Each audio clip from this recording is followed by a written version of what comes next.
Channel happy San. இன்றைக்கி நம்ம சேனலில் என்ன பார்க்க போகிறோன்னா பிரெட் ஃப்ரை வந்து எப்படி பண்ணுறதுன்னு பார்க்க போகிறோம். இது வந்து ஒரு எக்கு நல்லா வந்து எடுத்து வச்சுக்கோங்க. ஒரு எக் எடுத்துருக்கேன். இதில் வந்து கொஞ்சமாக மில்க், காய்ச்சினது காய்ச்சாத பால் ரெண்டுமே சேர்த்துக்கலாம். கொஞ்சமாக மில்க் ஆட் பண்ணிவிட்டு இதில் வந்து என்ன பண்ணுறேன், கொஞ்சமாக கீ வந்து கொஞ்சம் போடுங்க. இப்போ நான் கீ வந்து ஒரு 1/2 ஸ்பூன் போடுறேன். ஏன்னா நான் 2-3 ப்ரெட்டு தான் பொரிக்க போகிறேன். ஸோ 1/2 ஸ்பூன் வந்து கீ. இதை வந்து நம்ம அப்படியே என்ன பண்ணிக்கலாம், நல்லா இப்போ வந்து மிக்ஸ் பண்ணலாம். ஓகே, மிக்ஸ் பண்ணிவிட்டு காமிக்கிறோம். சுகர் வேணும்னா நீங்கள் சுகர் போட்டு ஆட் பண்ணிக்கலாம். நாங்கள் யாரும் சுகர் போட்டு அதனால் நாங்கள் இதில் சுகர் வந்து ஆட் பண்ணல. ஸோ இன்னும் கொஞ்சம் நான் அதில் மில்க் சேர்க்குறேன். தேவைப்படுறதுனால கொஞ்சம் மில்க்கு இன்னும் கொஞ்சம் பாருங்கள் எவ்வளோ கம்மியாக சேர்க்குறீங்க. ஸோ இப்போ இந்த மில்கை சேர்த்துட்டு நல்லா மிக்ஸ் பண்ணிக்கலாம். மிக்ஸ் பண்ணிக்கோங்க. இப்போ இது நல்லா மிக்ஸ் ஆனதுக்கப்புறமா இப்போ இதில் வந்து ப்ரெட்டை வந்து நல்லா டிப் பண்ணிக்கணும். ஸோ அதுக்கு முன்னாடி என்ன பண்ணணும், நம்ம வந்து சட்டியை வந்து நல்லா காய வச்சுருக்கோம். இதில் வந்து கீ ப்ளஸ் ஆயில் ரெண்டையுமே இந்த மாதிரி நல்லா வந்து நீங்கள் அப்ளை பண்ணிக்கோங்க. ஓகே, இல்லை கீ ஆயில் இது ரெண்டையுமே நல்லா அப்ளை பண்ணிக்கோங்க. இப்போ நான் கீ அப்ளை பண்ணியிருக்கேன். அப்ளை பண்ணதுக்கப்புறம் இப்போது ப்ரெட்டு, இந்த ப்ரௌன் ப்ரெட்டை நீங்கள் என்ன ப்ரெட்டு கிடைக்குதோ அது மேக்ஸிமம் வீட்டு இல்லைன்னா ப்ரௌனில் பண்ணுங்கள். ஏன்னா அதுதான் வந்து பொரிக்கிறதுக்கு நல்லாயிருக்கும். ஸோ இந்த மாதிரி எடுத்துட்டோம். இப்போ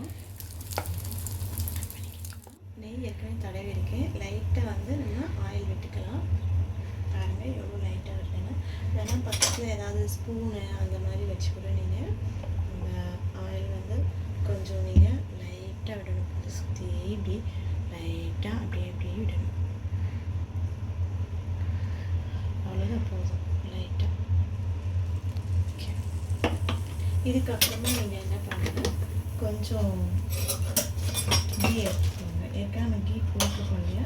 ஸோ இப்போ அந்த லைட்டாக கொஞ்சம் கீ எடுத்துகிட்டு இந்த மாதிரி மேலே பாருங்கள், இந்த மாதிரி லைட்டாக இப்படி விட்டுட்டு பரட்டும் போது தேவைப்பட்டால் நீங்கள் விட்டுக்கலாம். அவ்வளோதான். இப்போ இது ஃப்ரை ஆனவுடனே நான் உங்களுக்கு காட்டும். ப்ரெட்டு வந்து ஃப்ரை ஆகிடுச்சு. நான் ஒரு 2 மினிட்ஸ் தான் வச்சேன். பாருங்கள் நல்லா அந்த ஃப்ரை ஆனது தெரியும். நெக்ஸ்ட்டு இது ப்ரௌன் கலர்னால உங்களுக்கு டக்குன்னு கண்டுபிடிக்க முடியாது. நான் கேமரா இன்னும் க்ளோஸ்அப் காட்ட சொல்கிறேன் உங்களுக்கு. அப்போ வந்து ப்ரௌன் இது வந்து தெரியும். ப்ரௌன் வந்து ப்ரெட்டு வந்து ஃப்ரை ஆகிடுச்சு.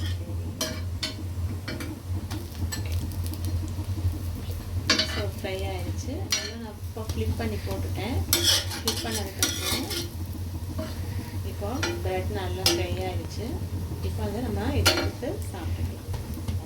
பார்த்தீங்களா எவ்வளோ சூப்பராக நம்ம ப்ரெட் வந்து ரெடி ஆகிருக்குன்னு சொல்லிட்டு, நான் வந்து 3 ப்ரெட் வந்து இப்போ ஃப்ரை பண்ணி எடுத்து வச்சுருக்கேன். இது நீங்கள் டீ ஸ்நாக்ஸுக்கும் சாப்பிட்லாம், நம்ம பிரேக்ஃபாஸ்ட்டுக்கு கூட இதை எடுத்துக்கலாம். ரொம்பவே நல்லாயிருக்கும். ப்ரௌன் ப்ரெட் வந்து உடம்புக்கு ரொம்பவே நல்லது. நீங்கள் மேக்ஸிமம் ப்ரௌன் ப்ரெட்லேயே ட்ரை பண்ணி பாருங்கள். வீட்டில் ட்ரை பண்ணுங்கள். மேக்ஸிமம் மில்க் ப்ரெட்டில் வந்து ட்ரை பண்ணால் அவ்வளோவா ஃப்ரை ஆகாது. அதனால் நீங்கள் வந்து ப்ரௌன் ப்ரெட்டில் ட்ரை பண்ணுங்கள், வீட் ப்ரெட்டில் ட்ரை பண்ணுங்கள். அது வந்து செம்மையாகவே உங்களுக்கு வரும். எனக்கு இப்போ ரொம்பவே டேஸ்டியான ஒரு ஸ்நாக்ஸ் தான் இப்போ நமக்கு கிடச்சிருக்கு. பாருங்கள் எவ்வளோ சூப்பராக இருக்குன்னு. ஓகே, இந்த ரெசிபி உங்களுக்கு பிடிச்சிருந்துச்சின்னா நம்ம சேனலை சப்ஸ்கிரைப் பண்ணுங்கள், லைக் பண்ணுங்கள், ஷேர் பண்ணுங்கள், கமெண்ட் பண்ணுங்கள், மறக்காமல் பெல் பட்டனை அமுக்கிடுங்க. ஓகே, பாய், தேங்க்யூ.